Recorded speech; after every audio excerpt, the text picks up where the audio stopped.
நேத்து ராத்திரி மிட் நைட்ல எடுத்த ஒரு ட்ரேடால கிடைச்ச லாபமும் நஷ்டத்தையும் பத்தி தான் இந்த வீடியோல நாம பார்க்க போறோம். இது வந்து பாருங்க, இதுல பாத்தீங்கன்னா கோல்டுல நார்மலா நம்ம யூஸ் பண்ண ஸ்ட்ராட்டஜியையும் தாண்டி மார்க்கெட் நம்மளோட ஸ்டாப் லாஸை ஹிட் ஆயிட்டு, ஆனா நம்மளோட ஸ்ட்ராட்டஜி எல்லாமே நம்ம கரெக்டா தான் யூஸ் பண்ணணும். இது வரைக்கும் நம்ம ஒரே டைப் ஸ்ட்ராட்டஜி தான் நம்ம யூஸ் பண்ணிட்டு இருக்கிறோம். ஆனாலும் நம்மளோட ஸ்டாப் லாஸ் வந்து ஹிட் ஆயிருக்குது. ஏன் அப்படின்னு பார்த்தோம் அப்படின்னா, மார்க்கெட் சொல்ல முடியாத அளவுல வாலட்டைலா இருக்கு. இந்த வாலட்டைலா இருக்கக்கூடிய டைம்ல நீங்க இந்த கோல்டுல நீங்க ட்ரேட் எடுத்தீங்க அப்படின்னா, நீங்க எந்த இடத்துல உங்களோட ஸ்டாப் லாஸ் போட்டாலும் கண்டிப்பா ஹிட் ஆகும். இது கூடவே சார் எனக்கு ட்ரேடுனா என்னதுன்னே தெரியாது சார் அப்படின்னு இருக்கிறவங்களுக்காகவே பேசிக் டு அட்வான்ஸ் ஸ்ட்ராட்டஜி அப்படிங்கிற மாதிரி ஒரு புதுசாக ஒரு ஒர்க் ஷாப் வந்து ரொம்ப கம்மியான விலையில ஸ்டார்ட் பண்ணியிருக்கிறோம். யாரெல்லாம் இந்த வீடியோ பார்க்குறீங்களோ உடனே போய் ஜாயின் பண்ணிக்கோங்க. எல்லா விஷயங்களும் ரொம்ப எக்ஸ்க்ளூசிவாக அந்த ஒர்க் ஷாப்ல வந்து நம்ம சொல்லிக் கொடுக்க போகிறோம்.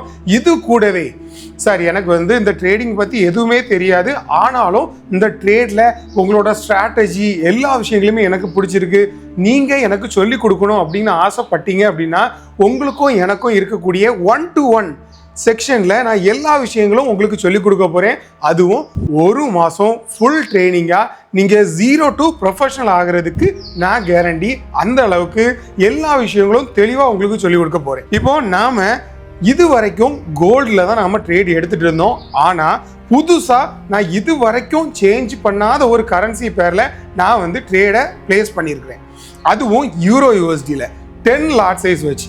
இப்போ நான் உங்களுக்கு காட்டுற இந்த ஸ்க்ரீன்ஷாட்டில் பாருங்க, கிட்டத்தட்ட கோல்டில் நான் எடுத்த லாட் சைஸ் வந்து 1.20. இதே டைம் நான் யூரோ USDல எடுத்த லாட் சைஸ் வந்து 10. அப்போ இது ரெண்டுக்கும் என்ன டிஃப்ரென்ஸ் இருக்கு சார்? சேம் லாட் சைஸை வச்சு நீங்க எதனால ட்ரேட் பண்ணல, எதுக்காக லாட் சைஸை சேஞ்ச் பண்ணீங்க? இந்த மாதிரியான டவுட்டுகள் எல்லாமே உங்களுக்கு இருக்கும். இந்த டவுட்டுகள் எல்லாமே நம்மளோட பேசிக் டு அட்வான்ஸ் வெபினார்ல ரொம்ப தெளிவா நான் உங்களுக்காகவே சொல்லியிருக்கிறேன். தேவைப்பட்டவங்க யூஸ் பண்ணிக்கோங்க. ரெண்டாவது, நம்ம இந்த ட்ரேடை எந்த இடத்துல பிளேஸ் பண்ணணும், நமக்கு எதனால ப்ராஃபிட் கிடைச்சி அப்படிங்கிறத குயிக்காக பார்த்துட்டு வந்துடலாம். இப்போ நம்ம பார்த்துட்டு இருக்கக்கூடிய சார்ட்ல கோல்டு வந்து கிளியரான ஒரு டவுன் ட்ரெண்ட்ல இருந்துச்சு. மறுபடியும் டவுன் ட்ரெண்டாக போயிட்டு இருக்கக்கூடிய ஒரு காரணத்தினாலையும், நமக்கு அந்த 200 EMAக்கு கீழே இருக்கக்கூடிய ஒரு காரணத்தினாலையும், மூணாவது நம்மகிட்ட இருக்கக்கூடிய அந்த ஒரு சீக்ரெட் ஸ்ட்ராட்டஜி மூலமா நாம இந்த இடத்துல கரெக்டாக நம்மளோட செல்லை வந்து நம்ம பிளேஸ் பண்ணணும். செல்லை பிளேஸ் பண்ணிட்டு $1000 ஸ்டாப் லாஸும் டேக் ப்ராஃபிட் வந்து ஒரு 3000 பாயிண்ட்லையும் நம்ம வச்சிருந்தோம். 3000 பாயிண்ட்லையும் வச்சு கொஞ்ச நேரத்திலேயே நம்மளோட ஸ்டாப் லாஸ் அடுத்த கேண்டில்லே ஹிட் ஆயிட்டு. எதுக்காக நம்ம வந்து இந்த 7 மணி 8 மணி இந்த டைம்ல நம்ம வந்து ட்ரேட் எடுக்கல அப்படின்னு பாத்தீங்கன்னா, அந்த டைம்ல மார்க்கெட்டோட வால்டிலிட்டி வந்து ரொம்ப அதிகமா இருந்து, அதனால நம்ம அந்த இடத்துல ட்ரேடை அவாய்ட் பண்ணிட்டோம். இதுக்கு பிறகு நம்ம இந்த கோல்டு மார்க்கெட்ல சும்மா நம்ம வச்சு பார்த்தாலே நமக்கான ஸ்டாப் லாஸ் வந்து ரொம்ப தூரத்தில் வைக்க வேண்டியிருக்கு. ஆனால் அந்த அளவுக்கு நம்ம ஸ்டாப் லாஸை வச்சு நம்ம ட்ரேட் பண்ணணும் அப்படின்னா கண்டிப்பாக நம்மளால் அதில் ப்ராஃபிட் பண்ண முடியாது. அப்படிங்கிற ஒரு கான்செப்டில் அந்த டைம்லேயே நம்மளோட கரன்சி பேரை சேஞ்ச் பண்ணியிருக்கிறோம். இது வரைக்கும் நான் வந்து கோல்டை தவிர ஒரு 2 வருஷமாக நான் கரன்சி பேர்களை சேஞ்ச் பண்ணி ட்ரேட் பண்ணதே இல்லை. இதுதான் முதல் முறையாக நான் வந்து கரன்சி பேரை சேஞ்ச் பண்ணி ட்ரேட் பண்ணுறேன். அதுவும் யூரோ USDல அந்த டைம்லேயே ஒரு பை ட்ரேட் வந்து நமக்கு ஒரு நல்ல ஒரு ஆப்பர்ச்சுனிட்டி கிடைச்சிது. அதனால கரெக்டாக இந்த இடத்துல நமக்கான பை ட்ரேடை பிளேஸ் பண்ணிட்டு ஸ்டாப் லாஸை வந்து ஒரு 100 பாயிண்ட்லையும் டேக் ப்ராஃபிட்டை வந்து ஒரு 300 பாயிண்ட்லையும் நம்ம வச்சுருந்தோம். நம்ம வச்சு கொஞ்ச நேரத்திலேயே நம்மளோட டேக் ப்ராஃபிட் வந்து ஹிட் ஆகிட்டு. ஆனால் நான் இந்த ட்ரேட் எடுக்கிறதுக்கு முன்னாடி ஃபஸ்ட்டு அனலைஸ் பண்ண ஒரு விஷயம் என்னென்னா, மார்க்கெட் வந்து அப் ட்ரெண்ட், ரெண்டாவது மார்க்கெட் 200 EMAக்கு மேலே இருக்குது, மூணாவது நம்மளோட சீக்ரெட்டாக இருக்கக்கூடிய ஸ்ட்ராட்டஜி.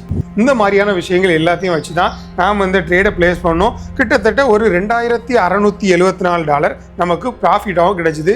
அதுக்கான ஸ்க்ரீன்ஷாட் இது வந்து முழுக்க ஒரு லைவ் அக்கௌண்ட்டில் எடுத்த ஒரு ட்ரேடு தான்.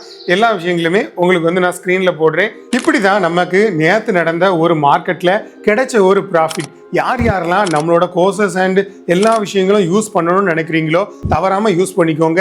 எங்களோட ஹெல்ப் வந்து உங்களுக்கு கடைசி வரை இருக்கும், அதுக்கு நான் guarantee. And as well as நம்ம வந்து ஒரு பிரைவேட் லிமிடெட் கம்பெனி. சும்மா ஒரு மென்டார் மாதிரி ஒரு நாள் சொல்லி கொடுத்துட்டு 2 நாள் சொல்லி கொடுத்துட்டு அடுத்தால காணாமல் போகக்கூடிய ஒரு கண்டிஷனில் நம்ம கிடையாது. எல்லாருக்குமே எல்லா விஷயங்களும் ரொம்ப தெளிவாக டீட்டெயிலாக சொல்லிக் கொடுக்கணும் அப்படிங்கிற ஒரு கான்செப்டில் தான் இறங்கியிருக்கோம். யாரெல்லாம் பயன்படுத்திக்கிறீங்களோ பயன்படுத்திக்கோங்க. அன்டில் தென் அடுத்ததான் நான் எதை பற்றி வீடியோ போடணும், இல்லை இந்த லைவ் ட்ரேடே கண்டினியூ பண்ணலாமா அப்படிங்கிறத மறக்காமல் கமெண்ட்ஸை சொல்லிட்டு போங்க. தேங்க்ஸ் ஃபார் வாட்சிங் FX மேன் கோல்ட்.